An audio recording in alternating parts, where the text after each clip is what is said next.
There are plenty of outcomes that I think fans would be okay with under Collin Klein's first season for Kansas State football, but one I know they wouldn't be, and that's if they'd lose on October 17th. You are Locked On Kansas State, your daily podcast on the Kansas State Wildcats, part of the Locked On Podcast Network. Your team every day. Yes, I'm your host, Christian Rauh. On today's episode, we're going to talk about jerseys. Jerseys changing. We'll talk about that in just a second. We're going to dive a little bit more into the college football 2026 schedule under Collin Klein in his first year. And that's where we're going to begin today with what I think is the biggest can't lose game of the season. I think there are plenty different outcomes that fans would love for Collin Klein. Obviously making the college football playoffs, maybe even going deeper than that, would be huge in year one. And I think even the expectation of just reaching a bowl game would be okay. Heck, maybe even being less than a bowl game winner might still be okay in Collin Klein's first year if you can see progression and development. I think there are a lot of different outcomes that might be okay for the fans, but one won't. There is absolutely one game on this schedule, and you know where I'm going with this, that Collin Klein just cannot lose in his first year as head coach of Kansas State. And that's on October 17th. That's in Manhattan. And that's the Sunflower Showdown against the Kansas Jayhawks. You've won 17 in a row. You have to make it 18 in Collin Klein's first year. There is no doubt about that. You can't give that rivalry, that streak away in the very first year of Collin Klein. And when you look at Kansas this year, there's a lot of things that are riding on the line for the Jayhawks. Is Lance Leipold on the hot seat? That could be a big question. If so, does that mean they want this game more than ever? They want to take down the prodigal son of Collin Klein and keep his job alive. The returning of Andy Kotelecki as the offensive coordinator rings a bell. I mean, that's pretty interesting. I think that changes a little bit to their offense, maybe a little bit more of a dangerous offense that Kansas might have, a little more creativity in the run game for sure. But is it enough to get past Kansas State, even if it is a rebuilding or a retooling roster that the Wildcats have in 2026? I don't think so, but you can't leave it up to chance. No Jalen Daniels at quarterback. Who will be the quarterback for the Kansas Jayhawks? I think that's a big question mark that we have, one that Kansas State hasn't had to worry about for a very long time. And who will be the signal caller for their team? Cole Ballard, was he the right decision? Is it Isaiah Marshall for Kansas? If so, are either of these players good enough to take care of business in Manhattan? I don't think so. But again, you can't leave it up to chance. And what you can't leave up to chance, which you do know the talent of, is the running back on the roster for the Kansas Jayhawks. Dylan Edwards will be the running back for Kansas. If he's healthy, which has been the biggest question mark while he was with Kansas State, if he's healthy, he will play in this rivalry from the other side. And we know when he is healthy, he's explosive. And when he is healthy, he has great games. Kansas State really only saw that twice in his college career while being a part of Kansas State. The bowl game against Rutgers. He had a great game against UCF. And that was about it. Will that happen against K-State? I don't know, but you can't leave it up to chance. The reason that I'm bringing this up right now is because we're on a 17-game win streak. The new old school is one thing, but there's a certain interesting dynamic to when this win streak started. If you go back to the stats and you go back to history, and I think I'm probably not giving any breaking news here if you're listening to this show, if you're an everydayer, you know that the last time that Kansas State lost this football game was in Lawrence in 2008. When they lost 52-21. Do you know what else is important about that 2008 year? That was the first year of Collin Klein on the Kansas State roster. Now, he redshirted that year. He didn't play. And in 2009, he played wide receiver before taking over quarterback. Yeah, I got it. But it's just interesting. First year as a player, you lose to Kansas. First year as a head coach, you can't let that happen. You just can't let it happen. And again, I think there are plenty other outcomes for this fan base that would be more than okay with, even if it's not a great season, but if you continue the Sunflower Showdown streak, I think you can move your head in the right direction. And we're probably going to get some Kansas listeners on this show, and they're probably going to talk about saying, yeah, you're right, this game's your Super Bowl. No, it's not the case.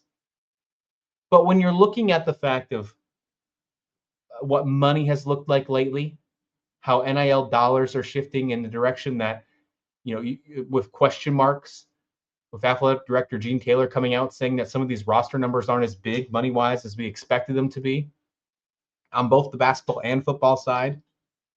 When you are battling with Kansas, who's building a brand new stadium right now, when you're battling with them with in-state recruits, if you continue this streak, they have nothing to garner off that other than, ooh, look at this flashy new stadium. I mean, that's great. Don't get me wrong. Facilities are important. But if you can continue to say, if you want to win, come to Kansas State, where we have won 18, 19, 20 times, if it continues, if this streak continues over the next couple seasons under Collin Klein, that's a huge in-state recruiting win. And Collin Klein has done a fantastic job so far on the recruiting trail. As we speak right now, already 10 recruits for the 2027 class, but none of them are from the state of Kansas. This is a very important rivalry game. I think this one might be more important than maybe all the last 17 combined. And if you think I'm wrong, or if you disagree, I'd love to hear your thoughts in the comments below.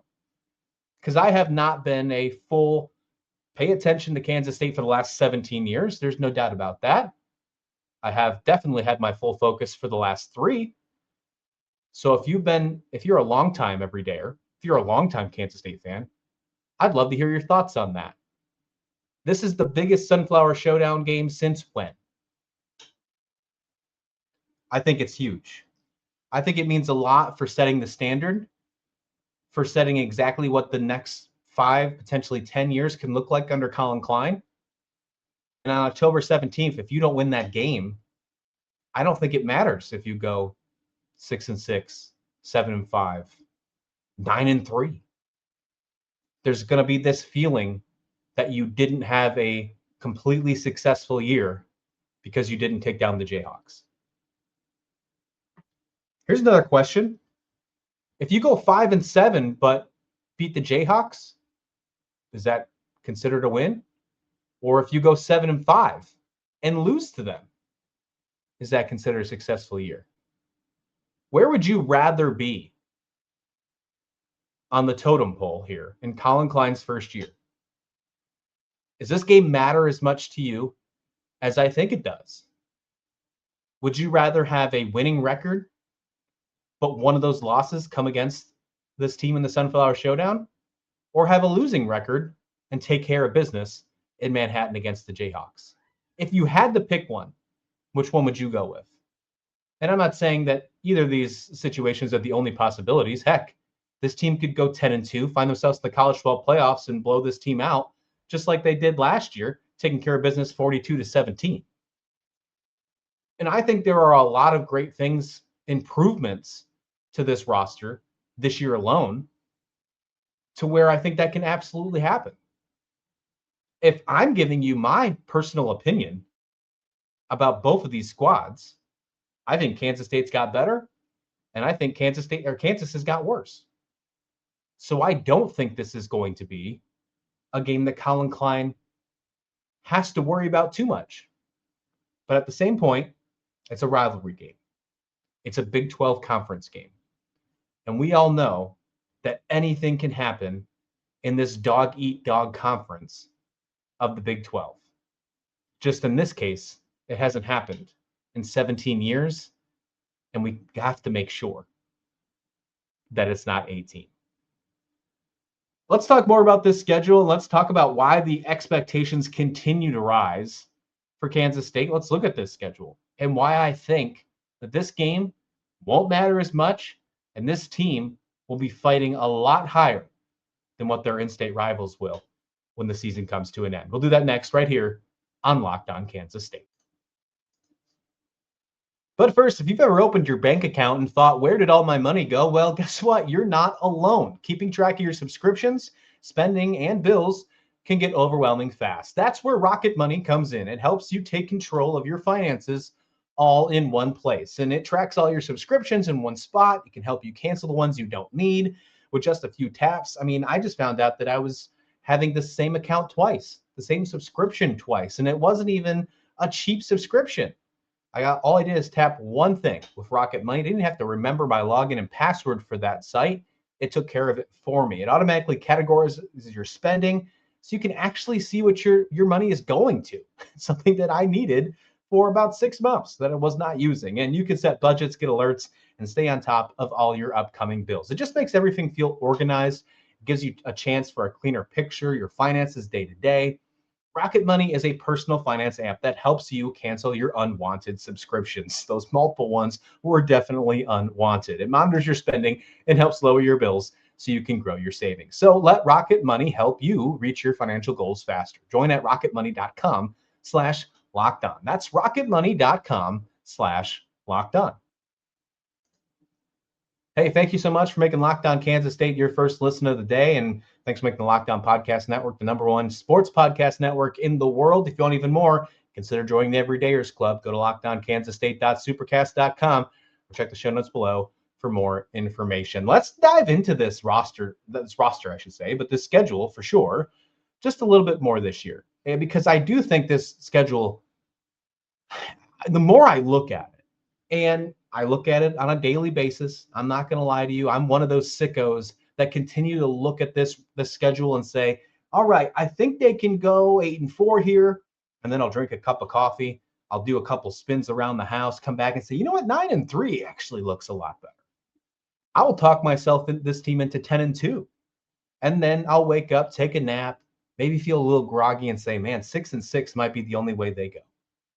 I've been on the fence. I've gone up and down with this schedule, up and down, but I normally find myself sitting in a much better position this year when it comes to Kansas State's schedule in 2026. I feel really good about their non-conference, obviously starting off the season against Nichols, which I always think is a fun stat, and I bring it up every time that I talk about this matchup, that it was Chris Klieman's first game as head coach of Kansas State, and it's going to be Collin Klein's too. I just think that's such a cool statistic, just a cool little piece of lore that we'll have in the Kansas State former coach's history.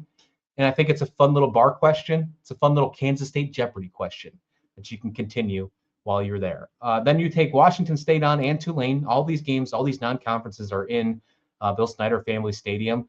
I think Washington State's actually going to be a pretty decent team this year, but there's a lot of turnover as well. You know, Jimmy Rogers moving to Iowa State. They bring in Kirby Moore, who's the former offensive coordinator at Mizzou.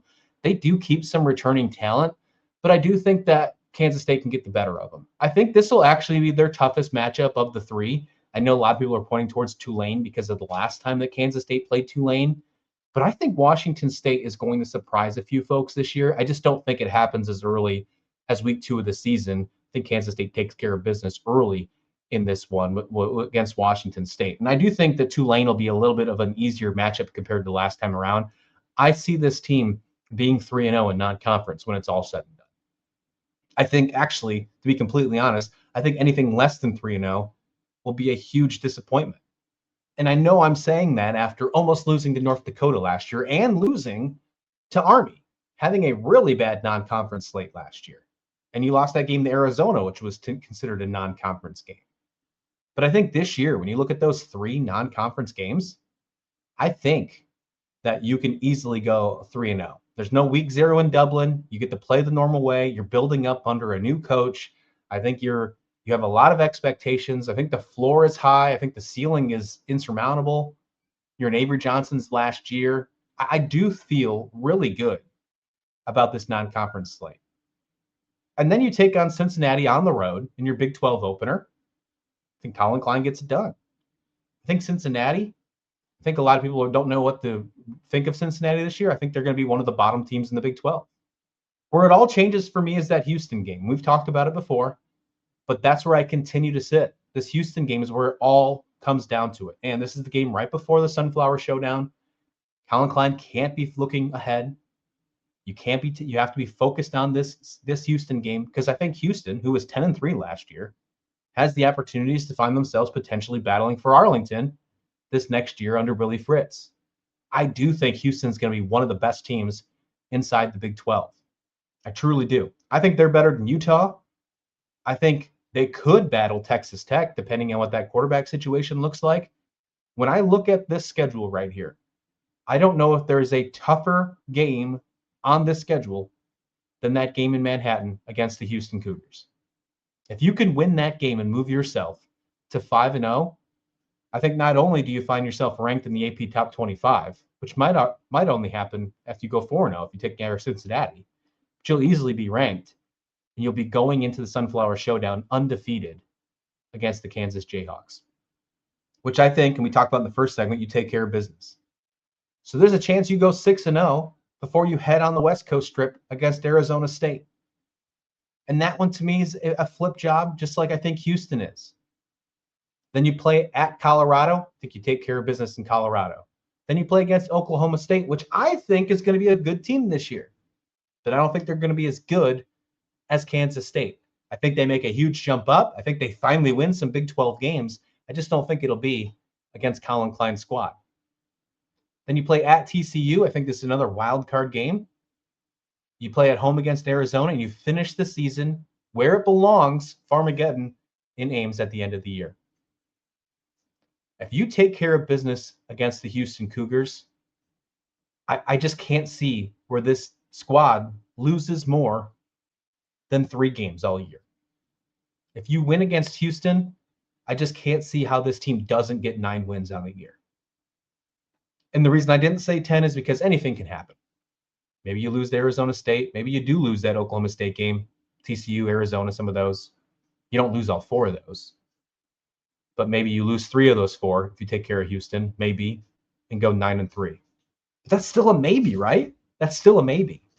If you take care of that Houston game and go to 5-0, excuse me, I think the odds of going 10-2 are way better than going 8-4 or 9-3. And 10-2 could be enough with this schedule this year, with no BYU, with no Texas Tech. 10-2 could be enough to find yourself in the Big 12 championship game. Now, it wasn't last year. It wasn't enough last year. You had to be 8-1 in conference. And if you're going 10-2 this year, that means that you have 2 losses in conference. But I just don't see it. I just don't see, if you take care of that Houston game, I don't see any worse than 9-3, potentially 10-2, which means 11-1 and 12-0 is absolutely doable. Under Collin Klein in year 1. Yeah, I said it. It's doable. Is it expected? No. Make sure we say that right. Not expected. I'm not even predicting that, but is it doable? With this schedule this year? Absolutely. Absolutely. One of these days this week, we probably should rank all 12 games from what I think most important to least important. And I think once we get there, I think you already know what number 1 is going to be. I think that Houston game, the 5th game of the season, is what will completely dictate the rest of the year. Especially if you have a dud and then have to go take care of Kansas, where you might be down, feeling in the dumps, that could be bad. That could be really bad. But if you take care of business and you're riding high, I mean, that's just a whole nother different conversation. Whole nother different conversation. So expectations in the middle of May, yeah, we're going to be a little bit excited, but I just can't see it. I just can't see this team. And a lot of people are saying, well, as long as you make a bowl game, be happy. I don't think you're even close to that. There's multiple. I mean, even if you lose that Houston game, it's 8-4 is where you put them at.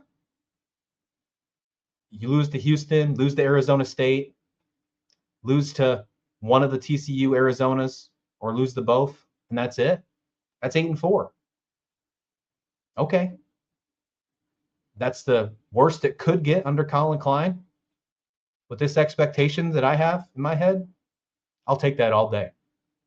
And notice, I didn't say you'd lose to Kansas because there's just no way it's going to happen. You just can't let it happen. What you can let happen is you can make some jersey changes. We continue to talk about how jerseys need to change when it comes to NIL, when it comes to making dollars, when it comes to getting people on campus. We heard about it with Lincoln Cure, how he wanted to go to Oregon because he loved the jerseys. Well, the jerseys might be getting a modification, but it's not exactly what you think. We'll talk about that next to finish up this show of Locked On Kansas State.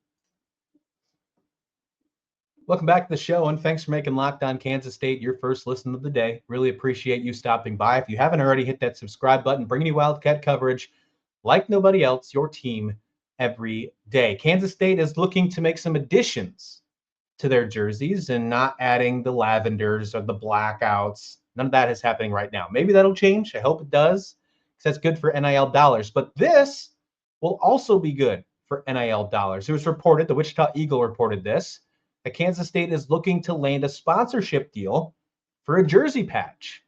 And you might not like this, but this is the way that college athletics is moving, and really all professional sports. I mean, even the New York Yankees have a logo on their uniform right now. It might be the most iconic jersey in all of professional sports, and the Yankees have one.